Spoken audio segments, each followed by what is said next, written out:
ஒரு ஊரில் ஒரு புகழ்பெற்ற பத்திரிகையாளர் இருந்தார். அவர் ஒரு நாள் திடீர்னு இறந்து போயிட்டார். அதுக்கப்புறம் நேராக சொர்க்கத்துக்கு போனார். சொர்க்கத்தின் வாசலில் நின்றுக்கிட்டு இருந்த ஒருத்தர் அவரை தடுத்தார்.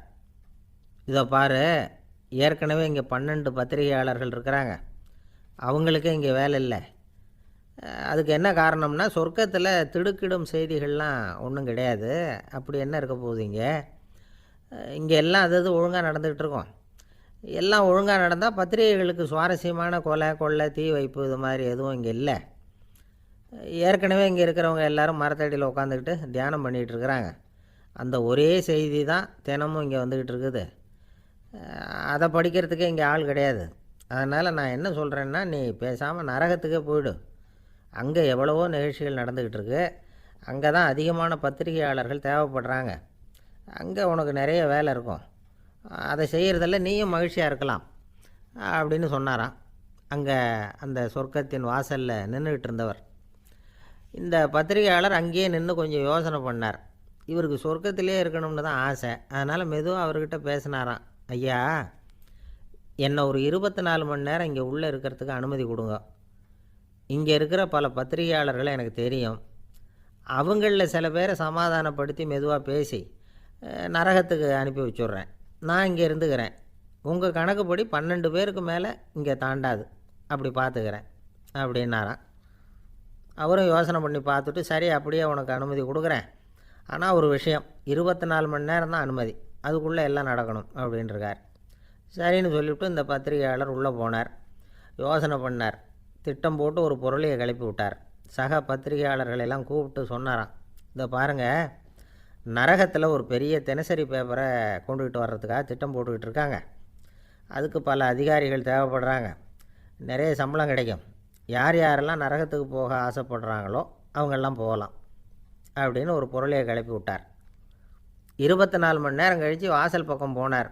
அங்கே இருந்தவர்கிட்ட எத்தனை பேர் வெளியேறினாங்கன்னு விசாரித்தாராம். அப்போ அவர் இவரை, நீ வெளியே போகக்கூடாது, முதல்ல உள்ளே தான் இருக்கணும் அப்படின்னு தடுத்தாராம். அப்புறம் சொன்னாராம், நீ சொன்ன செய்தியை கேட்டதும் இங்கே இருந்த எல்லா பத்திரிகையாளர்களுமே நரகத்துக்கு போயிட்டாங்கப்பா, உள்ளே யாருமே இல்லை, அதனால் நீ உள்ளே இருக்கலாம் அப்படின்னாராம். இதை கேட்டதும் இந்த பத்திரிகையாளரே குழம்பி போயிட்டார். ஒருவேளை உண்மையிலேயே நரகத்தில் புதுசாக பத்திரிகை ஏதாவது ஆரம்பிக்க போகிறாங்களோ அப்படின்னு அவரே நினைக்க ஆரம்பிச்சிட்டாராம். அப்புறம் சொன்னாராம், ஐயா என்னை விட்டுருங்க, நான் நரகத்துக்கே போயிடுறேன், அங்கே ஏதோ விசேஷம் இருக்கணும் அப்படின்னாராம். இல்லைன்னா இத்தனை பேரும் ஒட்டு மொத்தமாக அங்கே போகிறதுக்கு சான்ஸே இல்லை, என்னை தடுக்காதீங்கன்னு கெஞ்ச ஆரம்பிச்சிட்டாராம். மற்றவங்க நம்பணுங்கிறதுக்காக ஒரு பொருளையை கிளப்பி விட்டார். கடைசியில் தானே அந்த பொருளைக்கு ஆளாயிட்டார். அதாவது பிறரை ஏமாற்றிய அவரது மனம் கடைசியில் அவரையே ஏமாற்ற ஆரம்பிச்சுட்டு பாருங்கள். நீங்கள் இப்படி அடுத்தவங்களை ஏமாத்துறதுக்கு உங்கள் மனசை பழக்கப்படுத்துகிறீங்க, ஆனால் கடைசியில் அதனால் நீங்களே ஏமாற்றப்படுகிறீர்கள் அப்படிங்கிறது பெரியவர்களுடைய புத்திமதி. அதனால் உங்கள் மனசுக்கிட்ட ரொம்ப எச்சரிக்கையாக இருங்கோ அப்படிங்கிறாங்க. நம்ம ஆளுங்க அங்கே போய் என்ன சொல்லுவாங்கன்னா, இதை பாரு அங்கே போகாத இங்கே போகாதேன்னு பயமுறுத்துறது உண்டு. சில பேர் அங்கே பேய் இருக்குது, பிசாசு இருக்குது அப்படின்னு பொருளையை கிளப்பி விடுறது உண்டு. இருட்டு நேரம் காட்டு வழியாக ஒருத்தன் போய்கிட்டு இருக்கிறான். அங்கே பேய் பிசாசு நடமாட்டம் இருக்கிறதாக வதந்தி. இவன் பயந்துக்கிட்டே வேகமாக போகிறான். காடு முடிஞ்சு மெயின் ரோட்டுக்கு வந்து சேர்ந்தான். அப்பாடா, ஒரு பஸ்ஸு நின்றுக்கிட்டு இருக்கு தனியாக. இருட்டில் லேசாக தெரிஞ்சுது. ஓடி போய் ஏறி உள்ளே உட்காந்துக்கிட்டான்.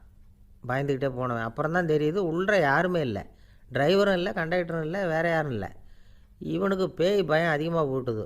ஏன்னா நடு ராத்திரி. இந்த நேரம் பார்த்து அந்த பஸ்ஸு தானே நகர ஆரம்பிச்சுதான். இவனுக்கு இன்னும் பயம் அதிகமாக போட்டுது. ஏன்னா டிரைவர் சீட்டு காலியாக இருக்குது, பஸ்ஸு நகருது. இவன் உடம்பு பூரா நடுங்க ஆரம்பிச்சுட்டுது. வீல்னு கத்தலாமான்னு பார்த்தான். அந்த நேரம் பார்த்து அவன் தோளில் ஒரு கை விழுந்துதான். திடுக்கிட்டு திரும்பி பார்த்துருக்குறான். அங்கே டிரைவர் நிற்கிறார்.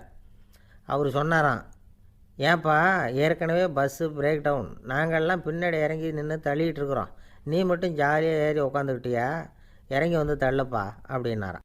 இருட்டை கண்டா பயம் உண்டாவதே அது ஏன்? இப்படி ஒரு கேள்வியை ஒரு பெரியவர்கிட்ட கேட்டாங்க.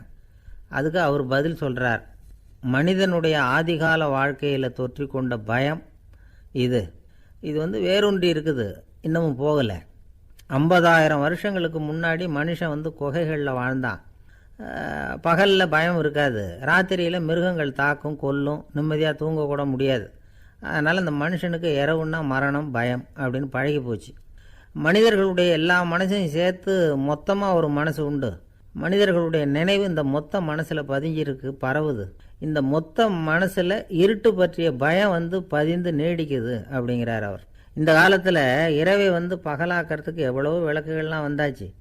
ராத்திரியிலேயும் மிருகங்கள் தாக்குங்கிற நிலைமை இல்லை. பாதுகாப்பான வீடுகள் விலங்குகளும் விலகி போயிட்டு, அதாவது விலங்குகள்லாம் விலகி போயிட்டுது, வீடுகளும் பாதுகாப்பாக இருக்குது. சரி, இருந்தாலும் அந்த பழங்கால பயம் இருட்டு பயம் இன்னமும் மனுஷனை விட்டு போகலை.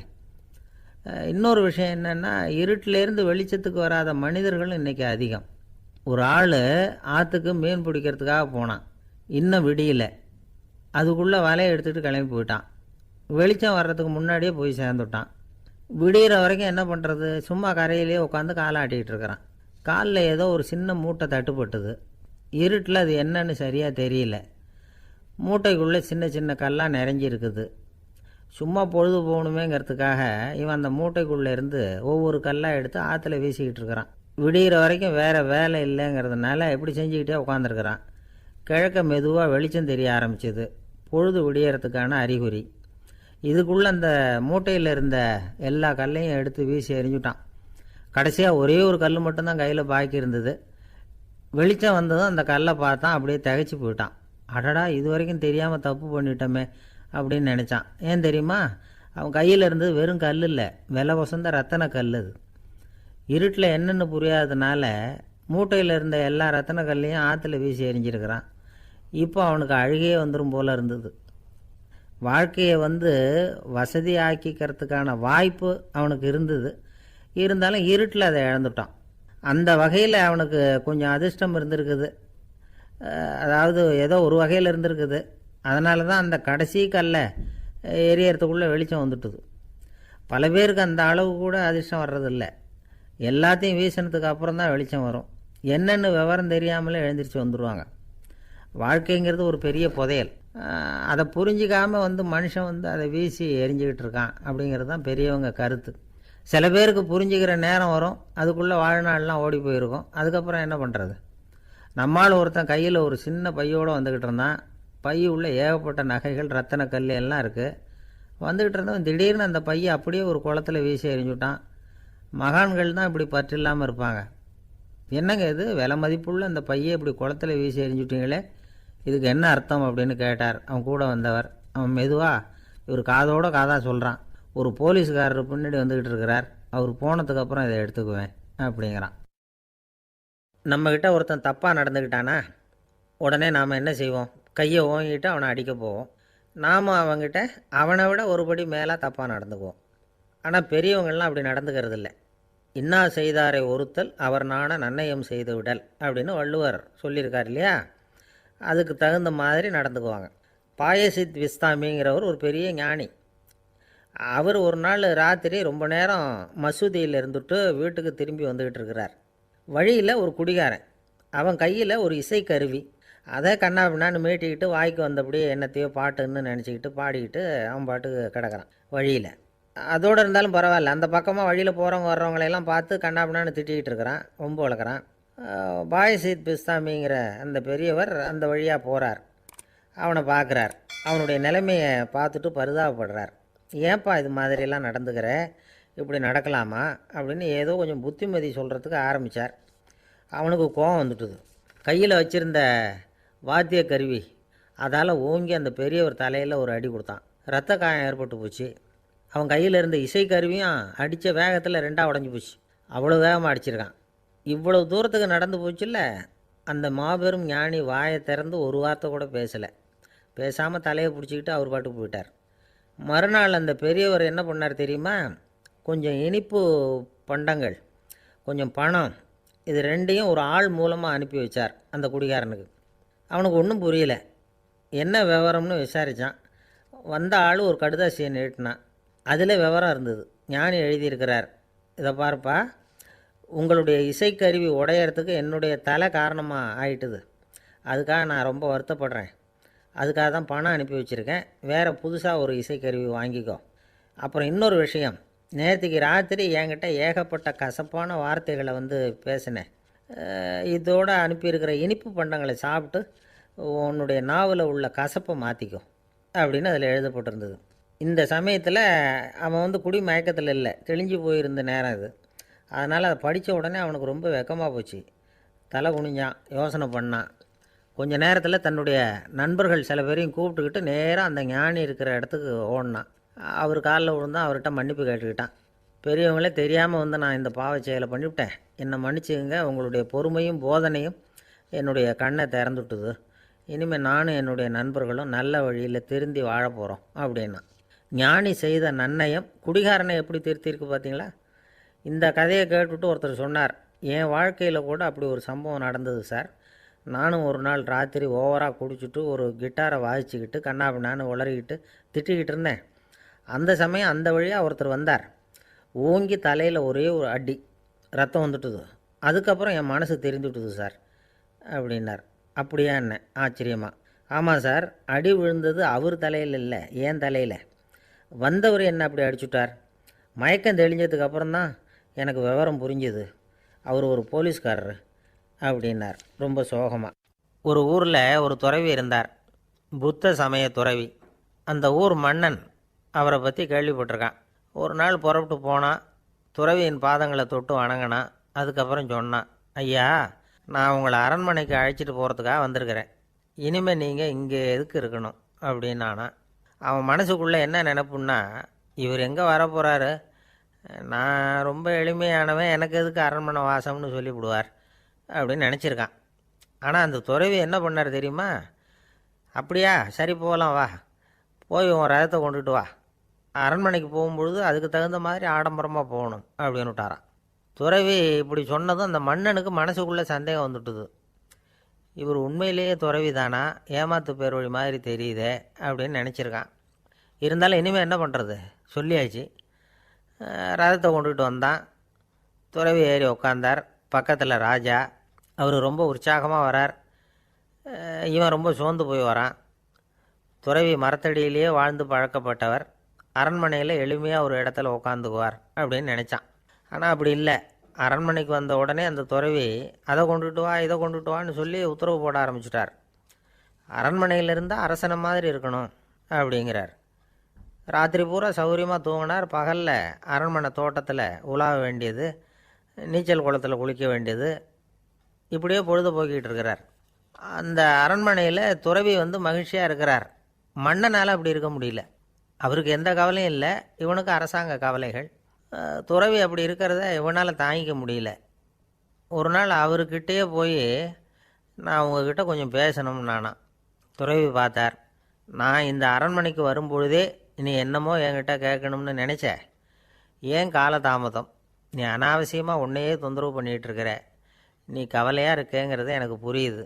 நான் மரத்தடியில் இருந்தப்போ கூட என்னை அடிக்கடி வந்து சந்திச்சுக்கிட்டு இருப்பேன், ஏதாவது விளக்கம் கேட்குறது உண்டு. இங்கே வந்த பிறகு என்னை சந்திக்கிறது கூட அபூர்வமாக போயிட்டுது. நீ இப்போ என்ன கேட்க போகிறேங்கிறது எனக்கு தெரியும், இருந்தாலும் கேள் அப்படின்னாராம். வேற ஒன்றும் இல்லைங்க, இப்போ உங்களுக்கும் எனக்கு என்ன வித்தியாசம்? 2 பேரும் அரண்மனையில் தான் இருக்கிறோம். நீங்கள் மகிழ்ச்சியாக இருக்கிறீங்க, நான் அப்படி இருக்க முடியல. இவ்வளவுக்கும் நீங்கள் முன்னாடி இருந்தது மாதிரி இல்லை. தினமும் தங்கத்தேர் கேட்குறீங்க, உயர்தரமான ஆடைகள் அணியிறீங்க, சுவையான சாப்பாடு.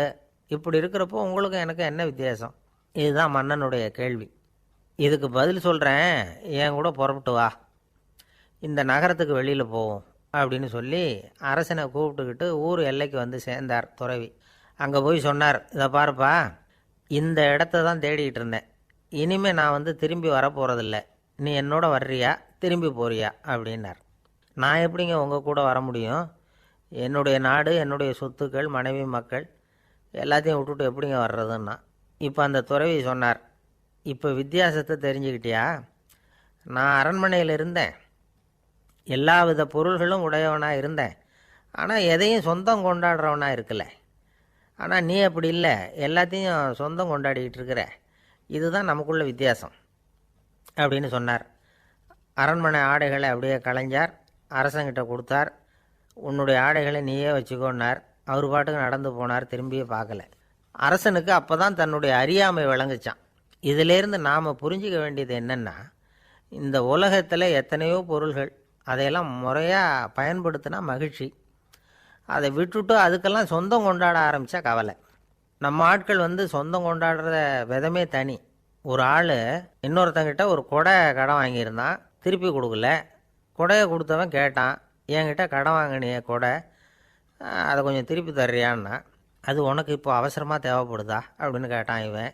எனக்கு தேவைப்படலை, அந்த கொடையை நான் யாருக்கிட்ட வாங்கியிருந்தேனோ அவனுக்கு இப்போ அது அவசரமாக தேவைப்படுது அப்படின்னானான் அந்த ஆள். அந்த ஆளுக்கு பேச தெரியாது, அவர்கிட்ட கொஞ்சம் எச்சரிக்கையாக நடந்துக்கோ அப்படின்னு சொல்கிறது உண்டு. அப்படின்னா என்ன அர்த்தம்? அவர் இன்னமும் குழந்தையாகவே இருக்கிறாரு, இன்னும் பேச்சு வரலன்னு அர்த்தம்? அப்படி இல்லை, அவருக்கு நாகரிகமாக பேச தெரியலன்னு அர்த்தம். பேசுறதுங்கிறது மனுஷனால் மட்டுமே முடியக்கூடிய ஒரு காரியம். அப்படி இருந்தும் அதோட பெருமையை அவன் இன்னமும் சரியாக புரிஞ்சிக்கலைன்னு தான் சொல்லணும். அதனால தான் அவன் அளவுக்கு அதிகமாக வார்த்தைகளை கொட்டி போடுறான். அதுக்கப்புறம் அதையெல்லாம் திருப்பி அள்ள முடியாமல் கிடந்து கஷ்டப்படுறான். கொட்டின வார்த்தையை அள்ள முடியுமா? ஒருத்தரை இன்றைக்கி பார்த்து முட்டாள்னு திட்டி போடுறீங்க, நாளைக்கு மறுபடியும் அவர்கிட்ட போய் நேற்றுக்கு உன்னை முட்டாள்னு சொல்லிவிட்டேன், அந்த வார்த்தையை திருப்பி கொடு, வாங்கிட்டு போயிடுறேன் அப்படின்னு நான் சொல்ல முடியும்? அவன் கோபக்காரனாக இருந்தால் நேற்றுக்கே அதை வேறு விதமாக அவங்களுக்கு திருப்பி கொடுத்துருப்பான். உலகத்தில் எவ்வளவோ ஜீவராசிகள் இருக்குது, அதுக்கெல்லாம் வாய் இருக்குது. அந்த வாயெல்லாம் எதுக்கு உபயோகம்? சாப்பிட்றதுக்காக. ஆனால் நமக்கு இருக்கிற வாய் சாப்பிட்றதுக்காக மட்டும் இல்லை, பேசுகிறதுக்காகவும் தான். பேச முடியலன்னா வாய் இருந்தால் கூட அது வாயில்லா ஜீவன் தான். ஒரு பையனை பார்த்து அது வாய் உள்ள புள்ள பொழைச்சிக்கும் அப்படின்னா மற்ற பையன்களுக்கெல்லாம் முகத்தில் வாயே இல்லைன்னு அர்த்தம்? அப்படி இல்லை, அந்த பையன் கொஞ்சம் கெட்டிக்காரத்தனமாக பேசுவான்னு அர்த்தம். அதனால் எப்படி பேசணும் அப்படிங்கிறத நாம் முக்கியமாக தெரிஞ்சுக்கணும். இதுக்கு 8 விதமான குறிப்புகளை நம்ம பெரியவங்க சொல்லியிருக்கிறாங்க. பேச்சுக்கு 8 அங்கங்கள் உண்டு அப்படின்னு அவங்க சொல்கிறாங்க. அதெல்லாம் என்னென்ன அப்படின்னா, உண்மை, நன்மை, அன்பு, நிதானம், இனிமை, ஆழம், சமயமறிதல், சபையறிதல். இந்த 8 தன்மையும் பேச்சில் இருக்கணுமா. இதையே கொஞ்சம் விவரமாக சில பேர் போர்டில் எழுதி வச்சுருப்பாங்க. அதாவது எழுத்துலையாவது அதெல்லாம் இருக்கட்டுமே அப்படின்னு நினச்சி நீங்கள் கூட சில இடங்களில் இதை பார்த்துருக்கலாம். அதாவது உண்மையே பேசுக, நன்மையே பேசுக, அன்பாக பேசுக, நிதானமாக பேசுக, இனிமையாக பேசுக, ஆழமுடையதாக பேசுக, சமயமறிந்து பேசுக, சபையறிந்து பேசுக, இப்படி எழுதி வச்சுருப்பாங்க. இந்த 8 அம்சமும் சரியாக பொருந்தி இருந்தால் தான் அது பேச்சு. மற்றதெல்லாம் பேச்சாகிடாது. பேச்சு ஒரு சிறந்த கலை. எல்லாத்தையும் விட பேசாமல் இருந்தும் பழகணும், அது ரொம்ப முக்கியம். உண்மையே பேசணும். சத்தியத்துக்கு மதிப்பு கொடுக்குறவங்கள தான் சரித்திரம் மதிக்கும். உண்மை பேசினா மட்டும் போதாது, அந்த உண்மையில் நன்மை கலந்துருக்கணும். கொலைகாரனுக்கு பயந்துக்கிட்டு ஒருத்தன் உங்கள் வீட்டுக்குள்ளே ஒளிஞ்சிருக்கிறான். அந்த முரட்டை ஆசாமி கையில் அறிவாளோடு அவன் இங்கே வந்தானான்னு உங்ககிட்ட கேட்குறான்னு வச்சுங்க. உண்மை தான் உயர்வு தரும் அப்படின்னு நினச்சிக்கிட்டு, ஆமாம் உள்ளே தான் இருக்கிறான், அடுப்பங்கரையில் குதிருக்கு பின்னாடி உட்காந்துருக்கிறான், போய் பிடிச்சிட்டு போங்க அப்படின்னு சொல்லுவீங்க. அது நன்மை இல்லாத உண்மை.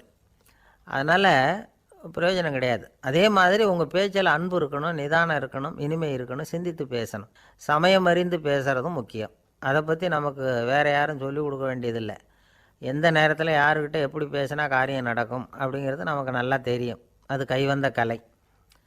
அவையறிந்து பேசுகிற திறமை பேச்சாளர்களுக்கு ரொம்ப அவசியம்.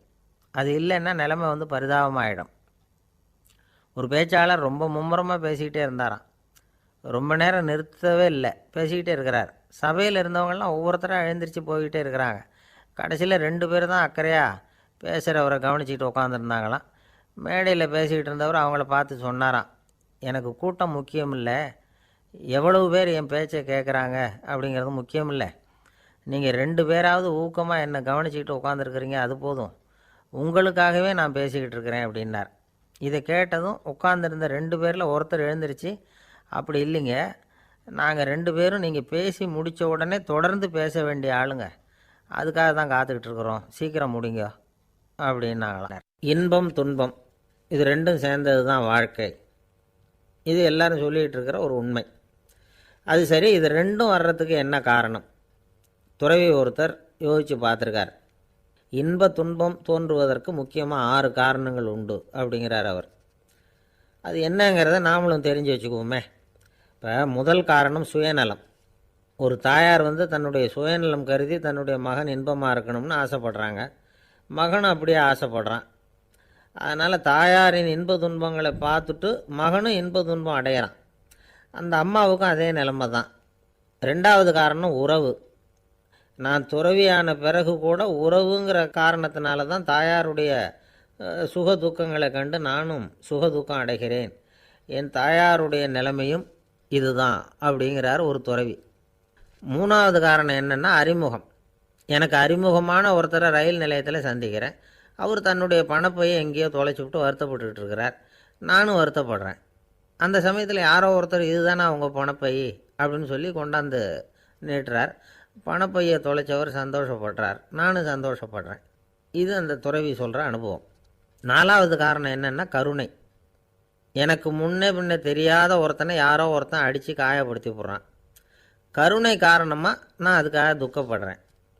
அஞ்சாவது காரணம் எதையும் நம்புறது.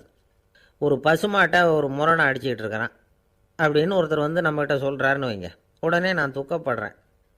இன்னொருத்தர் வந்து அந்த முரணனை போலீஸ்காரங்க பிடிச்சிட்டு போயிட்டாங்கன்னு சொல்லி சொல்கிறார், நான் உடனே சந்தோஷப்படுறேன். மூணாவதாக ஒருத்தர் வந்து முதல் 2 பேரும் சொன்னது பொய்யுங்கிறார். அப்போ நான் இன்ப துன்பம் ரெண்டுமே இல்லாமல் நிம்மதியாக இருக்கிறேன். இது ஒரு விதம். அடுத்தது 6வது காரணம் என்னென்னா தன்மயமாகுதல். ஒரு நாவல் படிச்சுக்கிட்டு இருக்கிறோம், அதில் வர்ற பாத்திரங்களோடு நாம் ஒன்றி போயிடுறோம். அதில் வர்ற பாத்திரங்கள் சிரிச்சுதுன்னா நாமளும் சிரிக்கிறோம், அது அழுதுன்னா நாமளும் அழறோம். அதெல்லாம் வந்து அந்த துறவி சொல்கிற அனுபவ உண்மைகள். இன்ப துன்பம் இது ரெண்டும் தோன்றுவதற்கு சுயநலம், உறவு, அறிமுகம், கருணை, எதையும் நம்புறது, தன்மயமாகிறது, இது எல்லாம் தான் முக்கிய காரணம் அப்படின்னு அவர் சொல்கிறார். ஆகக்கூடி ஒட்டு மொத்தமாக யோசனை பண்ணி பார்த்தா பிற பொருள்கள் மீது பற்றுதல் காரணமாக தான் நாம் வந்து இன்ப துன்பம் அடையிறோம் அப்படிங்கிறத புரிஞ்சிக்க முடியுது. மனுஷன் வந்து இன்ப துன்பம் அடையிறதுக்கு 7வது காரணம் கூட ஒன்று உண்டு அப்படின்னு சொல்லிகிட்டே வந்தார் ஒருத்தர். அது என்ன அப்படின்னு கேட்டோம். அதுதான் சார் இந்த நீங்கள் சொல்லிட்டு வர்ற இன்று ஒரு தகவல்னார். எப்படி சொல்கிறீங்கன்னு கேட்டோம். இன்று ஒரு தகவல் கேட்க ஆரம்பிக்கிறப்போ மனசில் இன்பம், ஆரம்பித்த உடனே இது ஏற்கனவே கேட்ட சமாச்சாரமாச்சே அப்படின்னு நினைக்கிறப்போ துன்பம் அப்படின்னு அதுக்கு ஒரு விளக்கம் கொடுத்தார் அவர். கடற்கரை ஓரமாக ஒரு பெரியவர் கையால் மணலை கீறிக்கிட்டே உட்காந்துருக்கிறார். என்னத்தையும் தேடிட்டு இருக்கிறது மாதிரி தெரிஞ்சுது. மெதுவாக கிட்டத்தில் போய் என்னத்தை தேடிட்டு இருக்கிறீங்க அப்படின்னு கேட்டோம். அவர் சாவகாசமாக நிமிர்ந்து பார்த்து நிம்மதியை தேடிட்டு இருக்கிறேன்னார். நாங்கள் ஒரு மாதிரி ஆகிட்டோம். இருந்தாலும் சமாளிச்சுக்கிட்டு, சார் மணலில் வந்து கிழிஞ்சல் தான் கிடைக்கும், நிம்மதி கிடைக்காது அப்படின்னோம். சரி, இன்றைக்கி வசமாக நம்மகிட்ட ஒரு ஆள் மாட்டிக்கிட்டார் அப்படின்னு நினச்சி அவர் பக்கமாக போய் உட்காந்துக்கிட்டு கதை சொல்ல ஆரம்பிச்சிட்டோம். ஒரு பெரிய மன்னர் இருந்தார். அவருக்கு எல்லா வசதியும் இருந்தது. இருந்தாலும் ஒரே ஒரு குறை. அது என்னென்னா நிம்மதி இல்லைங்கிற குறை. அரண்மனையில் தினமும் கலை நிகழ்ச்சி, நாட்டியம் எல்லாம் நடந்துக்கிட்டு தான் இருந்தது. இருந்தாலும் நிம்மதி இல்லை. சரி, நிம்மதி எங்கே கிடைக்கும் அப்படின்னு தேட ஆரம்பித்தார். உடனே அதுக்கான முயற்சிகளில் தீவிரமாக இறங்கினார். நாட்டில் உள்ள தத்துவ மேதைகளெல்லாம் கூப்பிட்டுக்கிட்டு வர சொன்னார். எல்லோரும் வந்து சேர்ந்தாங்க. அவங்கள பார்த்து நிம்மதி எங்கே இருக்குது அப்படின்னு விசாரித்தார். அவங்களுக்கு அது தெரிஞ்சால் ஏன் இப்படி ராஜா முன்னாடி வந்து நின்றுட்டு இருக்க போகிறாங்க? ராஜாவோட கேள்விக்கு ஒவ்வொருத்தரும் ஒவ்வொரு மாதிரி விளக்கம் கொடுக்க ஆரம்பிச்சிட்டாங்க. எந்த பதிலும் ராஜாவுக்கு திருப்தி அளிக்கக்கூடிய அளவுக்கு இல்லை. சரி, போயிட்டு வாங்கன்னு சொல்லி அவங்களெல்லாம் அனுப்பி வச்சுட்டார். ஒரு நாள் அவர் மாளிகையில் உப்பரிகையில் நின்றுக்கிட்டு இருக்கிறார். அந்த சமயத்தில் தெருவில் ஒரு பிச்சைக்காரன் ரொம்ப உல்லாசமாக பாட்டு பாடிக்கிட்டே போய்கிட்டு இருக்கிறான். குரலில் ஒரு சந்தோஷம், நடையில் ஒரு மிடுக்கு. அவங்ககிட்ட கொஞ்சம் கூட கவலை இருக்கிறதா தெரியல. உடனே ராஜா அதை பார்த்தார். ஏவலாளிகளை வந்து கைதட்டி கூப்பிட்டார். உடனே ஓடி போய் அந்த பிச்சைக்காரனை இங்கே அழைச்சிட்டு வாங்கன்னு உத்தரவு போட்டார். இவங்க உடனே ஓடி போய் அவனை கூப்பிட்டாங்க. அரண்மனைக்கு வாழ்ந்தாங்க. அவன் வரல. அரண்மனைக்குள்ளே அடி எடுத்து வைக்க மாட்டேன்னு சொல்லிவிட்டான். ராஜா கிட்ட வந்து விஷயத்தை சொன்னாங்க. அவருக்கு ரொம்ப ஆச்சரியம், இப்படி ஒரு ஆள் இருக்கிறானா அப்படின்னு. சரி, அவன் என்ன தான் சொல்கிறான் அப்படின்னு விசாரித்தார். இவங்க மறுபடியும் தெருவுக்கு போய் கேட்டாங்க. என்னை பார்க்கணும்னா ராஜா விருப்பப்பட்டார்னா அவரை வேணும்னா இங்கே வர சொல்லுங்க அப்படின்னு சொல்லிவிட்டான். அதை வந்து ராஜா கிட்ட சொன்னாங்க. அவருக்கு கோபம் வரல. இவ்வளவு சுதந்திர உணர்வோடு இருக்கிறவன் சாதாரண ஆளாக இருக்க முடியாது அப்படின்னு நினச்சார். உடனே கிடுகிடுன்னு இறங்கி தெருவுக்கு வந்தார். பிச்சைக்காரங்கிட்ட போனார். நீ கவலைப்படாமல் சந்தோஷமாக பாடிக்கிட்டு போறியே, அது எப்படி முடியுது உன்னால் அப்படின்னு கேட்டார். ஏன் அப்படி கேட்குறீங்கன்னு அவன், அதுக்கு இல்லை, எனக்கு அரண்மனையில் எவ்வளவோ சுகபோகங்கள்லாம் இருக்குது, இருந்தாலும் நிம்மதி இல்லை. இது ஏன்னு எனக்கு தெரியல. இந்த தேசத்தில் உள்ள அறிஞர்களை எல்லாம் கூப்பிட்டு கேட்டு பார்த்துட்டேன், அவங்களுக்கும் தெரியல.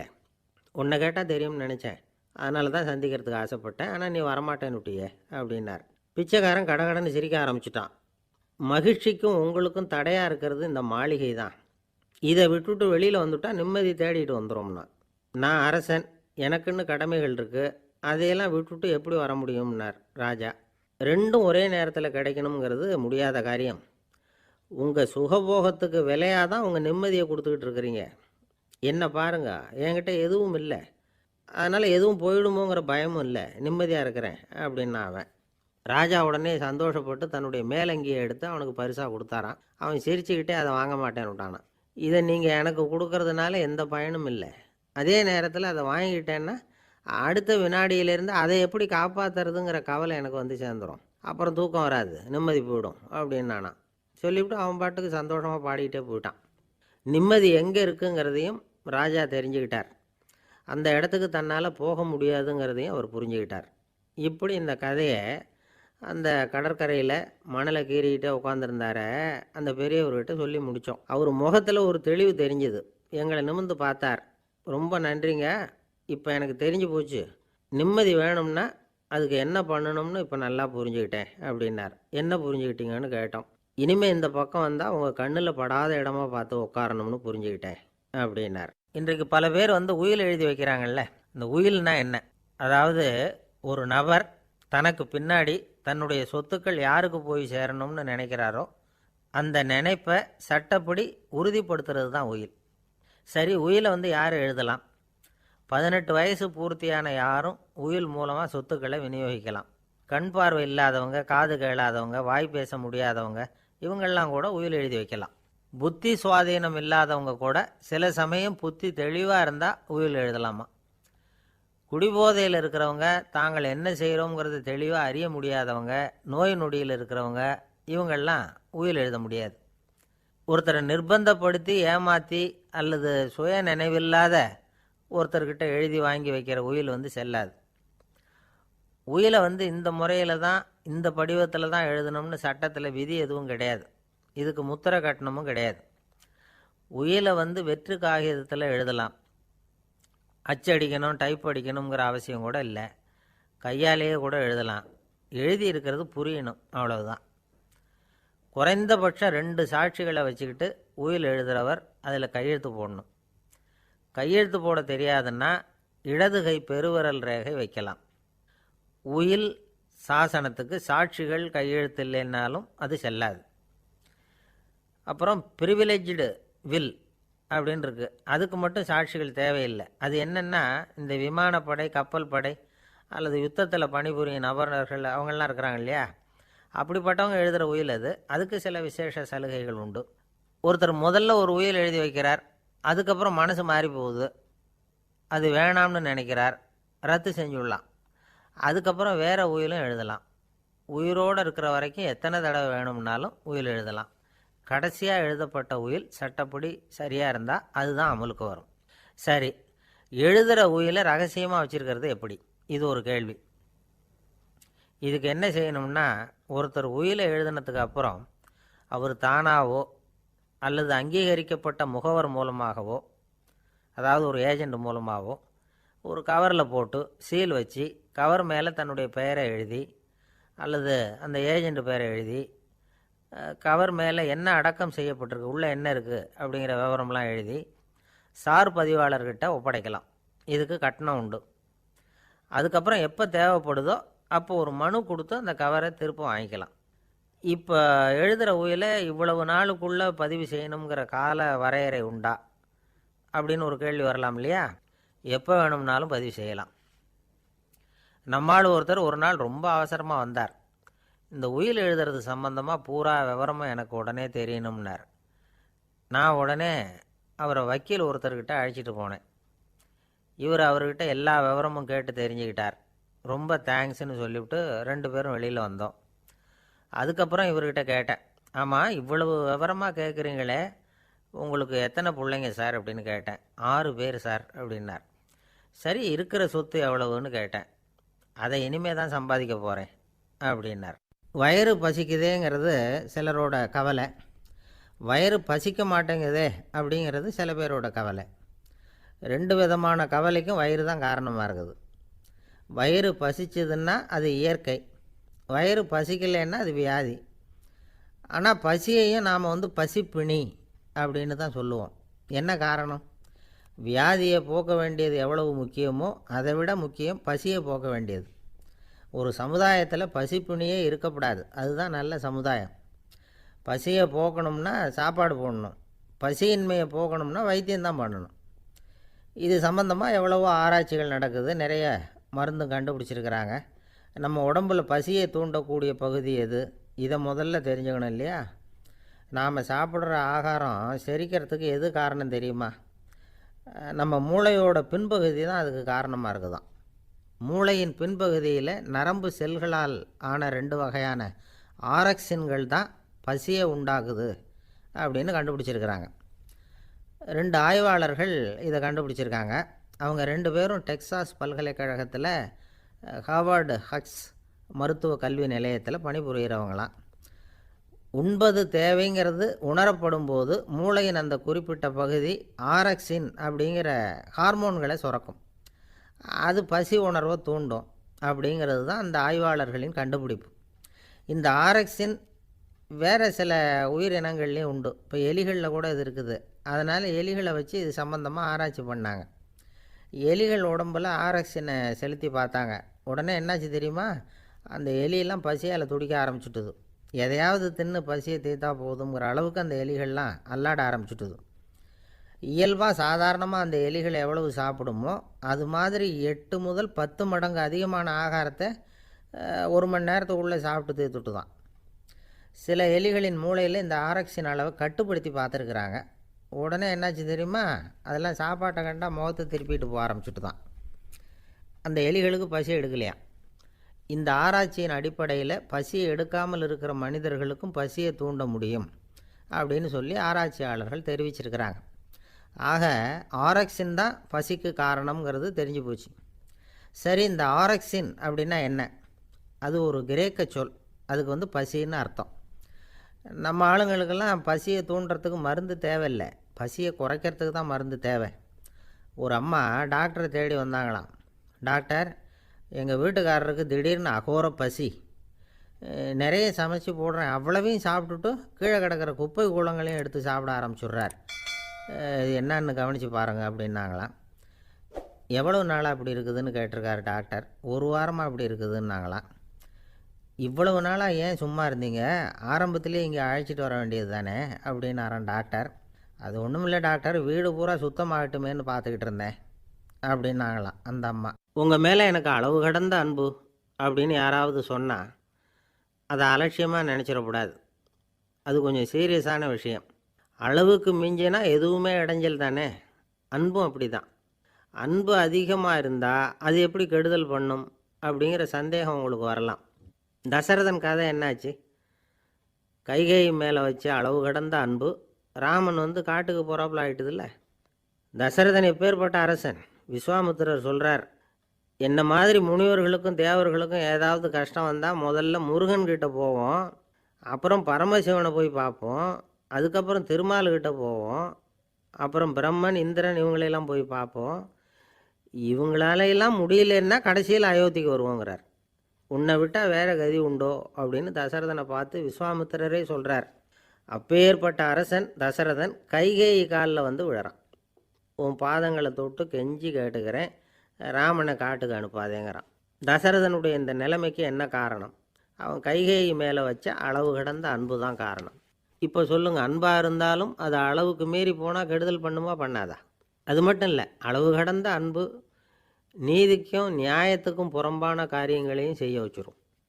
தசரதன் மிகச்சிறந்த நீதிமான், தர்மத்துக்கு விரோதமாக ஒரு காரியமும் செய்யாதவன். அப்பேற்பட்டவன் தன்னுடைய மனைவியை பார்த்து என்ன சொல்கிறான் தெரியுமா?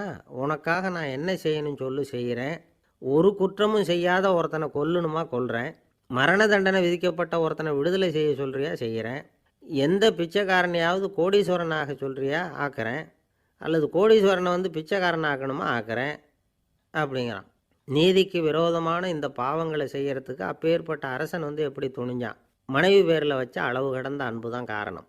திரிசூலம், வஜ்ராயுதம், வாள் இதுகளால் தாக்கப்பட்டால் கூட அதையெல்லாம் கொஞ்சம் கூட லட்சியம் பண்ணாத ஒருத்தன் காமதேவனுடைய மலர் அம்புகள் தாக்குனா அதை அவனால் தாக்கு பிடிக்க முடியல, விழுந்துடுறான். காமதேவனுக்கு உள்ள மகிமையே அதுதாங்கிறார் துளசிதாசர்.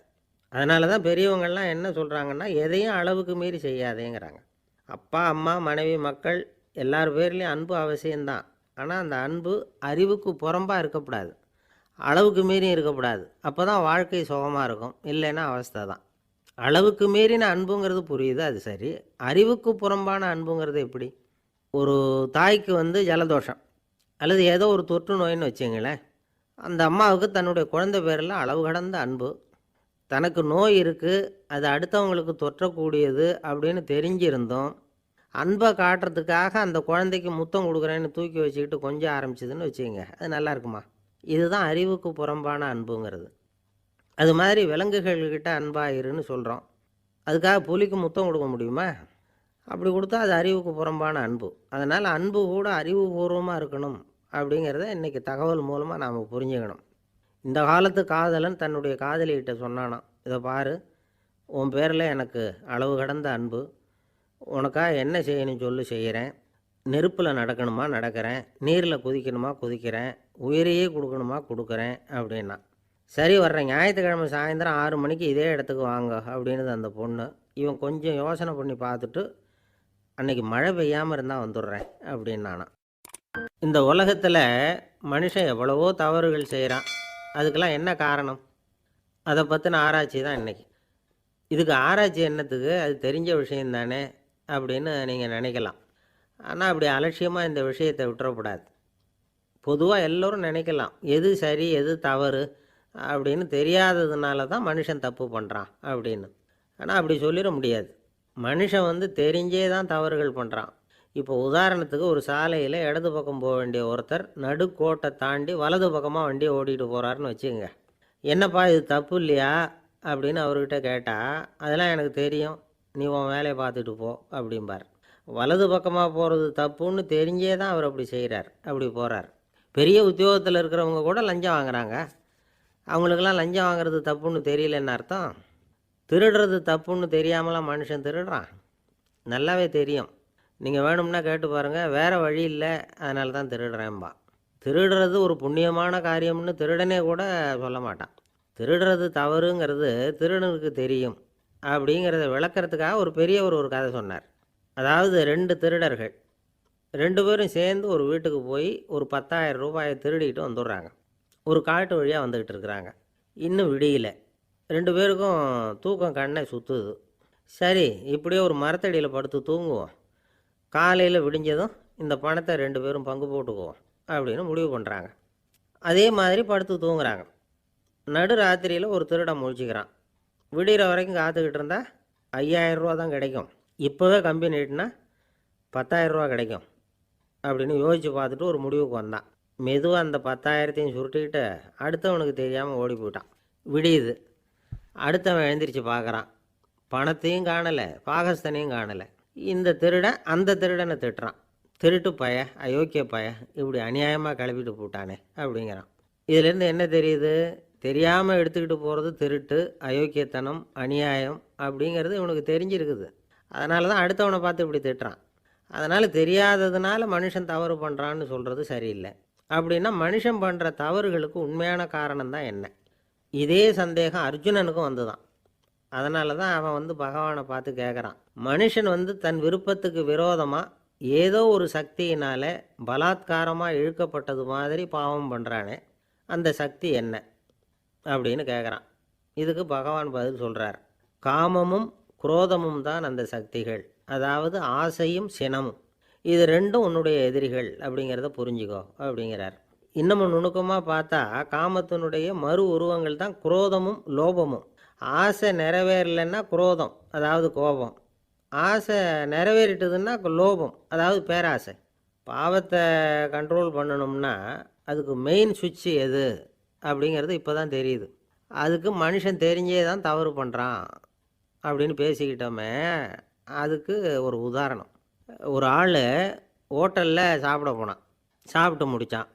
எழுந்திரிச்சு முதலாளிகிட்ட பில்லை கொடுத்தான். காசை கொடுக்கல. முதலாளி பணம் கொடுன்னு கேட்டார்.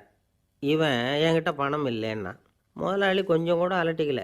உள்ளே இருந்து ஒரு ஆளை கூப்பிட்டார். இவனை கூப்பிட்டுட்டு போய் இட்லி மாவு ஆட்ட சொல்லுன்னார். இவனும் கவலைப்படாமல் உள்ளே போயிட்டான். அப்போது அழைச்சிட்டு போகிற ஆள் கேட்குறான், ஏன் சார் சாப்பிட்றதுக்கு முன்னாடி காசு இல்லைங்கிறது உங்களுக்கு தெரியாதா அப்படின்னு கேட்குறான். தெரியும், காசு இல்லைங்கிறதும் தெரியும், காசு இல்லாமல் சாப்பிட்டா மாவாட்டணுங்கிறதும் தெரியும் அப்படின்னா அந்த ஆள். அப்படின்னா நீங்கள் உங்கள் வீட்லேயே சாப்பிட்ருக்கலாமே அப்படின்னு கேட்குறான் அவன். அதுக்கு இவர் சொல்கிறாரு, அது எப்படி, அங்கே சாப்பிட்டாலும் நான் இதே வேலையை தானே செய்ய வேண்டியிருக்கும் அப்படின்னாரான். நம்மளை மாதிரி ஒரு ஆசாமி அவன் நம்மளை மாதிரியே கற்பனை பண்ணான். அதாவது நாம் தான் இந்த உலகத்தில் ரொம்பவும் கஷ்டப்படுறோம், மற்றவங்கள்லாம் சந்தோஷமாக இருக்கிறாங்க அப்படின்னு அவன் நினச்சிக்கிட்டான். அவன் ஒரு நாள் கடவுளை வேண்டிக்கிட்டானான், சுவாமி இந்த உலகத்தில் எவ்வளவோ பேர் இருக்கிறாங்க, ஒவ்வொருத்தருக்கும் ஒவ்வொரு விதமான கஷ்டம் இருக்கலாம், ஒத்துக்கிறேன், இருந்தாலும் எனக்கு அது கொஞ்சம் அதிகமாக இருக்கிறது மாதிரி தெரியுது. அதனால் நீங்கள் எனக்காக ஒரு சின்ன உதவி செஞ்சால் போதும். அது வேறு ஒன்றும் இல்லை, என்கிட்ட இருக்கிற துயரங்களை இன்னொருத்தர் யாருக்கிட்டையாவது கொடுத்துருங்க, அவர்கிட்ட இருக்கிற துயரங்களை என்கிட்ட மாற்றி கொடுத்துருங்க, ஒரு மியூச்சுவல் ட்ரான்ஸ்ஃபர், அவ்வளவுதான், அப்படி பண்ணிவிட்டா போதும் அப்படின்னு வேண்டிக்கிட்டானான். அன்னைக்கு ராத்திரியே அவன் ஒரு கனவு கண்டிருக்கான். வானத்திலேருந்து ஒரு குரல் கேட்டிருக்கு. அது என்ன சொல்லிச்சு தெரியுமா? ஏ ஜனங்களே, எல்லாரும் அவங்கவுங்க கஷ்டங்களை ஒரு பையில் போட்டு எடுத்துக்குங்க, அப்படி எடுத்துக்கிட்டு நேராக இந்த ஊர் எல்லையில் இருக்கிற கோயிலுக்கு வந்து சேருங்க அப்படின்னுது அந்த குரல். ஆஹா, கடவுள் நம்ம பிரார்த்தனைக்கு செவி சாய்ச்சுட்டார் அப்படின்னு சந்தோஷப்பட்டான் இவன். உடனே என்ன பண்ணான், தன்கிட்ட இருந்த கஷ்டத்தையெல்லாம் ஒரு சாக்கு பையில் போட்டு எடுத்துக்கிட்டான். வீட்டை விட்டு வெளியில் வந்தான். தெருவில் இறங்கி நடக்கிறான். அங்கே பார்த்தா ஏகப்பட்ட பேர் ஆளுக்கு ஒரு பையை தூக்கிக்கிட்டு கோயிலுக்கு போய்கிட்டு இருக்கிறாங்க. சில பேர் மூட்டையாக கட்டி தலையில் சுமந்துக்கிட்டு போய்கிட்டு இருக்கிறாங்க. இவன் பார்த்தான். இவனுக்கு ரொம்ப ஆச்சரியமாக இருந்தது. ஏன்னா எல்லாரும் வச்சிருக்கிற பை இவன் பையை விட பெருசாக இருந்தது. இவன் பை தான் இருக்கிறதுலே கொஞ்சம் சின்னதாக தெரிஞ்சுது.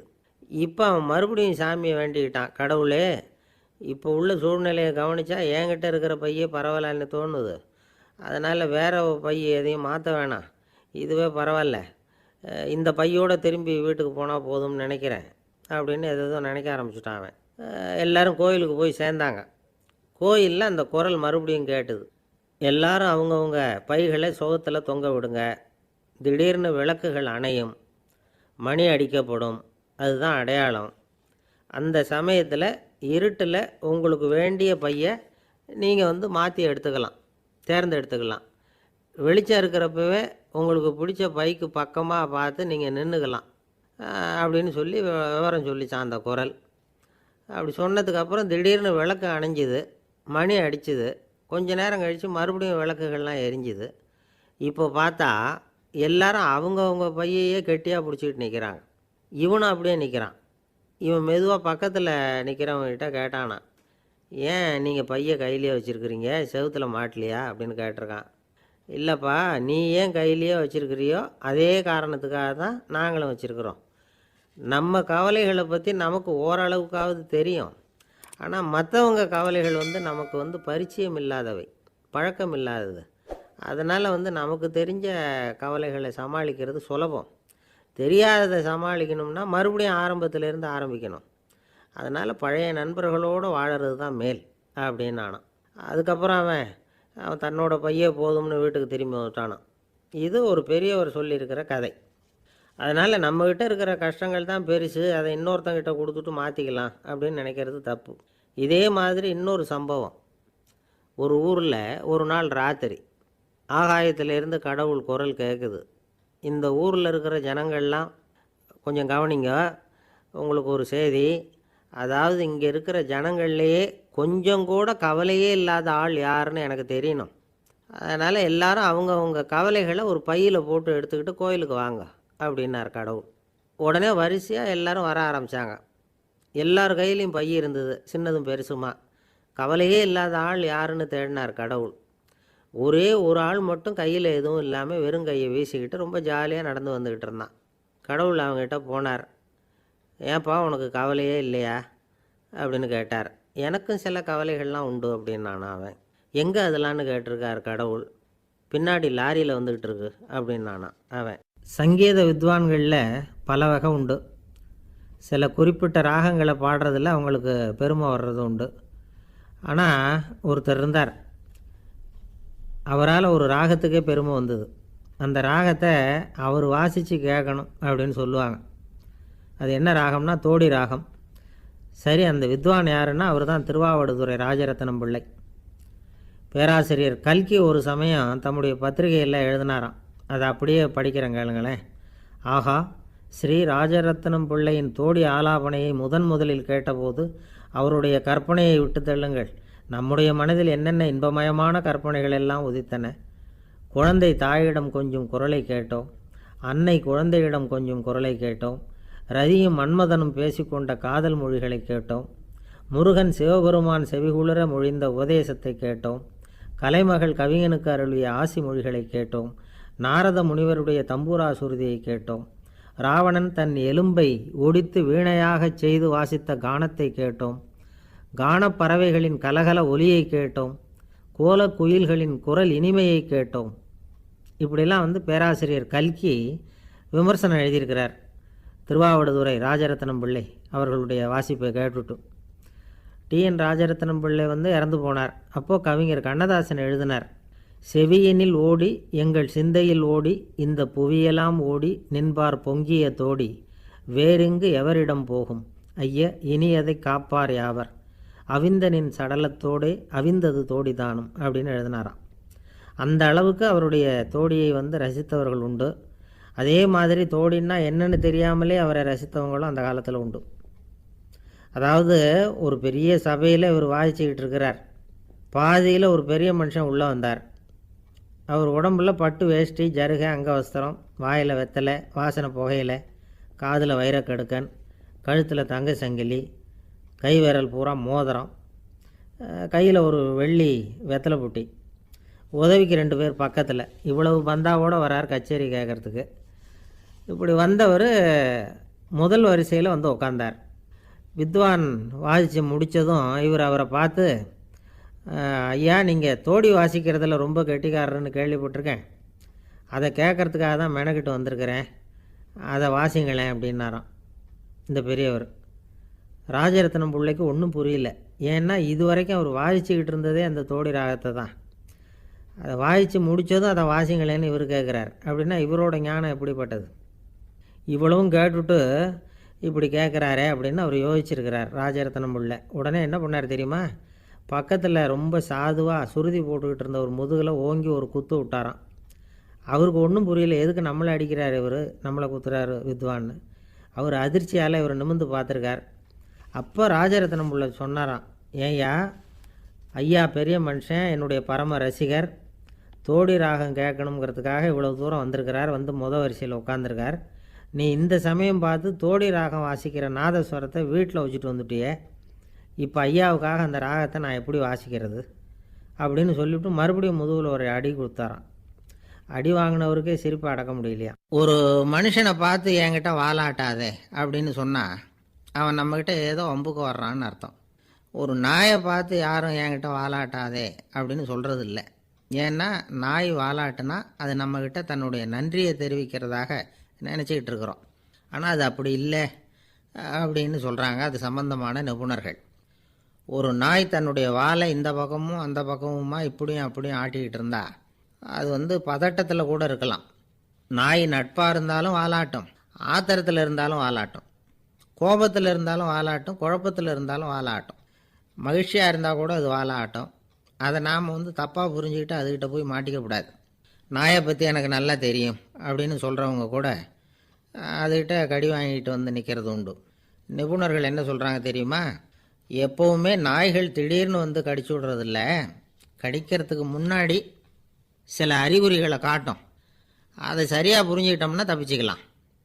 ஒரு வீட்டுக்கு போகிறீங்க, அங்கே புதுசாக ஒரு நாயை பார்க்குறீங்க, உடனே அதுக்கிட்ட போய் குனிஞ்சு சிரிச்சுக்கிட்டே அது தலையில் தட்டுறீங்க. இது ரொம்ப தப்பான். ஒரு நாய் இன்னொரு நாயை நேருக்கு நேர் பார்த்து பல்ல காட்டுனா அது தன்னுடைய தன்முனைப்பை காட்டுதுன்னு அர்த்தமா. உன்னை விட நான் பெரியவன் அப்படின்னு சொல்லுதுன்னு அர்த்தம். அதனால் நீங்கள் அது மாதிரி கிட்ட போய் சிரிக்கிறோம் அப்படின்னு நினச்சிக்கிட்டு பல்ல காட்டினா உங்களையும் எதிரியாக நினச்சிரும். இன்னொரு விஷயம் என்னென்னா, தலையில் தட்டுனா நாய்க்கு பிடிக்காது. அது தன்னை அடக்கிறதாகவும் அச்சுறுத்துறதாகவும் நினச்சிக்கிட்டு இருக்கும். சரி, அப்படின்னா புதுசாக ஒரு இடத்துல அல்லது வீட்டில் நாய்க்குட்டியை பார்த்தா என்ன பண்ணுறது? நீங்கள் சும்மா இருங்க, அதுவாக கிட்ட வரட்டும். அதுக்கப்புறம் அதுக்கிட்ட கனிவாக பேசுங்க. கன்னம், மார்பு, தோல் இங்கெல்லாம் தட்டலாம், தப்பு இல்லையா? தலையில் தான் தட்டப்படாதான்.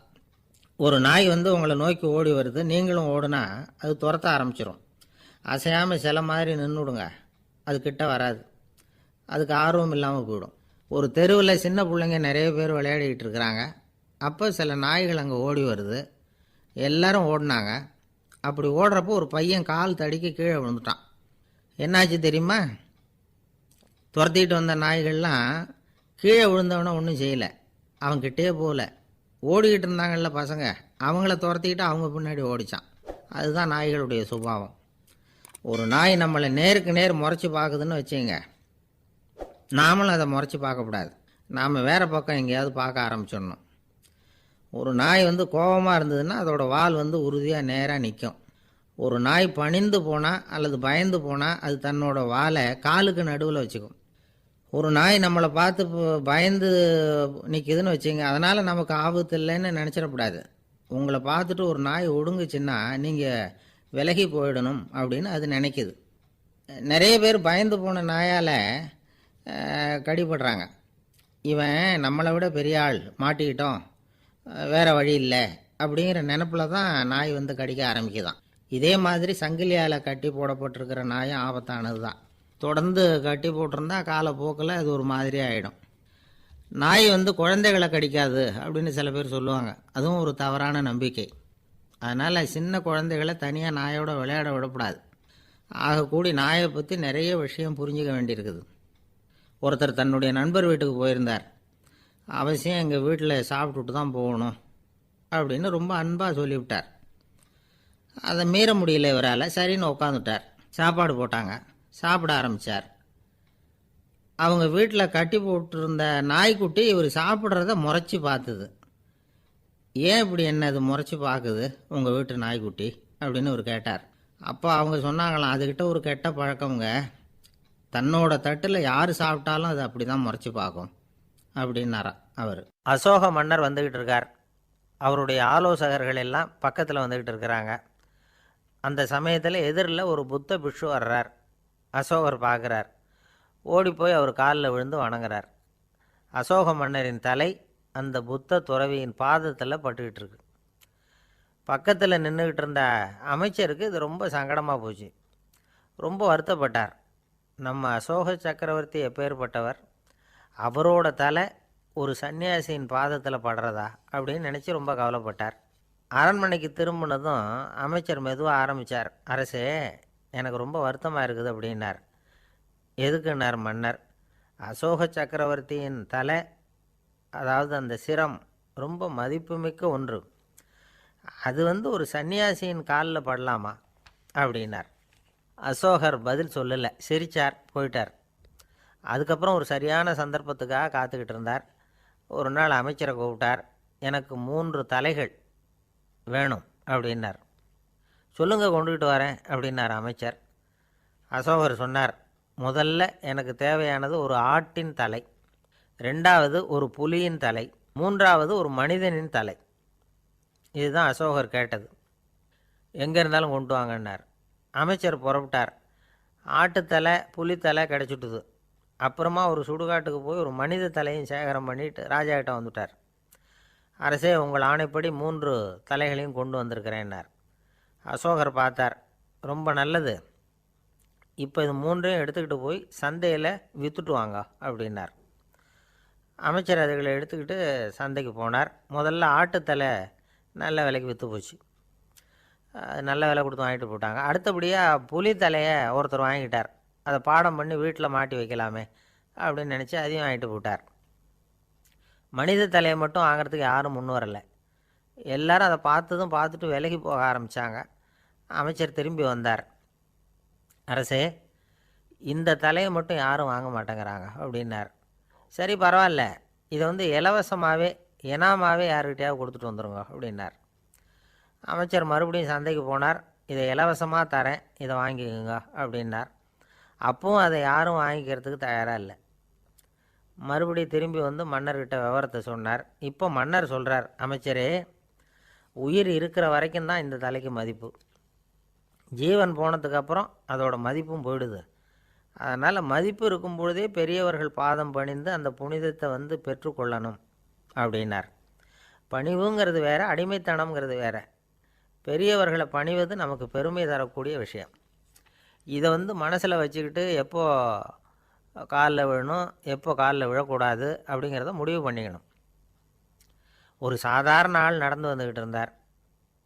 எதிரில் வந்த ஒரு பெரிய மனுஷன் ஓடி போய் அவர் காலில் விழுந்து தன்னுடைய தலையை அவர் பாதத்தில் கொண்டு போய் வச்சார். கொஞ்ச நேரம் கழித்து எழுந்திரிச்சு வந்துட்டார்.